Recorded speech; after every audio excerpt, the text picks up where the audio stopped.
Today we're going to talk about something called taglocks in just a minute.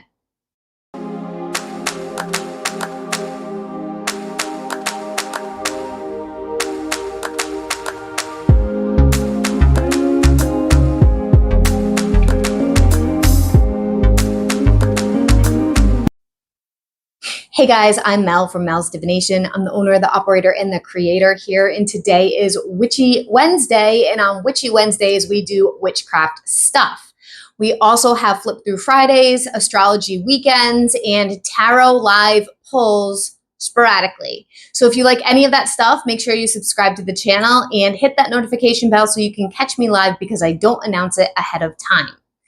Other than that, you can find me at melsdivination.com always, and my links for everything is always in the first description link in the box down below. It has all the socials for Mel's Divination, my affiliate links, my website, and things like that.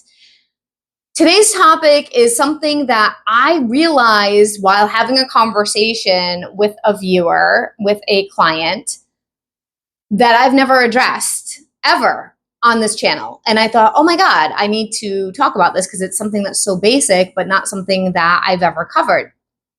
And this is the term taglock, T-A-G-L-O-C-K, or L-O-C-K-S, taglocks. You may or may not be familiar with this term. If you are, comment down below that you know about it. If not, comment down below that this is new information for you. Taglocks is a concept. It is something that you use to anchor spell work to a specific thing. Now that sounds super vague, right? For instance, if you're doing a love spell on somebody, or even if you're doing a abundance spell or a healing spell. I've been doing a lot of healing spells lately, so a healing spell is a good one to talk about. Even if you're doing a healing spell for somebody, you may want to use a taglock to help amplify that energy and intention. Basically, what a taglock is a thing that is from the person or of the person, or that represents a little bit of the person. So what can a taglock be? It can be an eyelash. It can be a piece of hair, any kind of hair, any kind of body hair. Yes. It can be a fingernail, a toenail. It can be bodily fluids. We'll leave that one open to interpretation. It can also be a picture or an item that the person owned. For instance, taglocks. I have a lot of taglocks for Tonks. She has whiskers that she drops, and I collect them. And she also has claws. If you've ever had a cat, they grow out of their claws, and their claws drop. They shed claws. I hold on to those as well for different spell work. So those are taglocks. Those are things associated with the cat. They would tag or tie a spell work for her. Now, another form of a taglock is technically carving names and date of births into candles, or writing them on a piece of paper, or using some kind of picture of the individual to represent the individual. That's also part of sympathetic magic as well, which we're not going to get into that too much right now.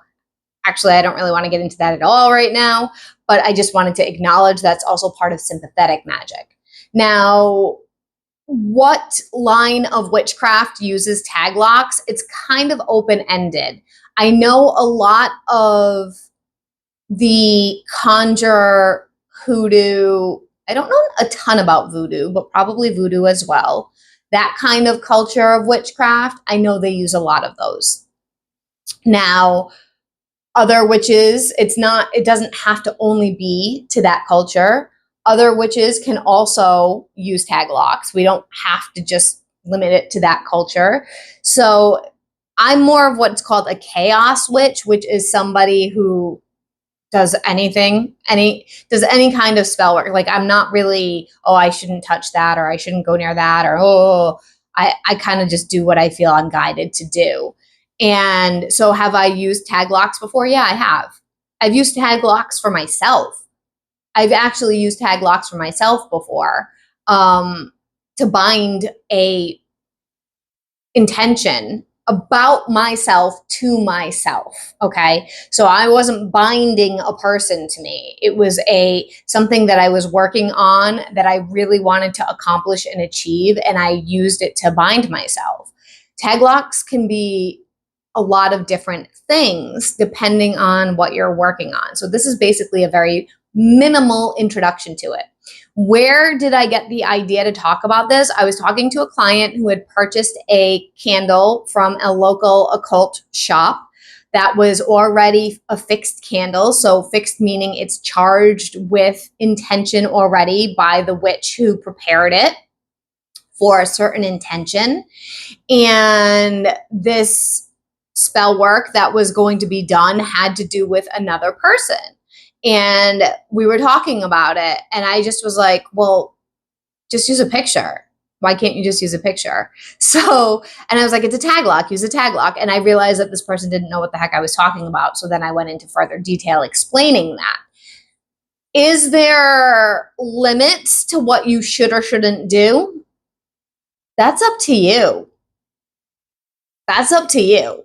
It really, truly, genuinely is on you in what you choose for your practice. So is using period blood, menstrual blood a bad idea? Is using semen a bad idea? Is hair or... That's up to you. Again, it's all at the user's discretion, at the witch's discretion and level of comfort. Of course, if you are handling bodily fluids, especially if they are not yours, use safety. You wear gloves, wash your hands, use containers. In containers, please never use containers that you eat out of to carry bodily fluids in. If you use a container to collect some kind of bodily excrement fluid, you're not going to turn around and drink water out of that container later on.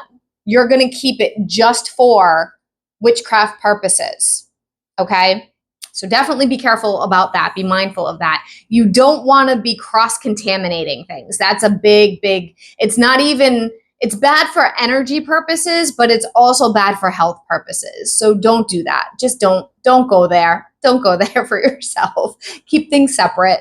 And I really think that's it. I could get into this a little bit more, but I feel like that's about enough to cover this. As far as what to do with tag locks, it really depends on what the tag lock is and what the spell work is. So for instance, somebody might make a spell bag. You might put the thing in the spell bag. Somebody might make a candle. You might carve out some stuff of the candle and put some hair in it and close the candle. Somebody might want to send protection to a person and you only have a picture, so you put the picture underneath whatever the working is or with the working that you're doing. You might make a poppet or a spell doll. There's so many ways. Sour jars, sweet jars, honey jars. It's so vast. The topic of spell work and witchcraft is so extremely vast, and I know I don't know all of it. There's so much I still have to learn, and I do not pretend to be this major master, knowledgeable person because I'm always, always learning. And sometimes I learned that I was doing something the wrong way because I'm human, and that's what witchcraft is about. It's about learning and growing and making mistakes. For instance, I've talked multiple times about the stone black tourmaline, and I didn't know that it was toxic when it would get dissolved in fluids, and I used I put it in a Florida water spray, and I used it to cleanse my space. Not the smartest thing to do. So, but I didn't know that at the time. So whatever you're using, whatever materials you choose to use, be wary and educate yourself about the pros and cons of whatever that is so that you're doing things in a safe way. Again, however that is. be mindful. And that is pretty much all I had to say about that. Let me know what you think. Let me know if you have questions, and I will talk to you all soon.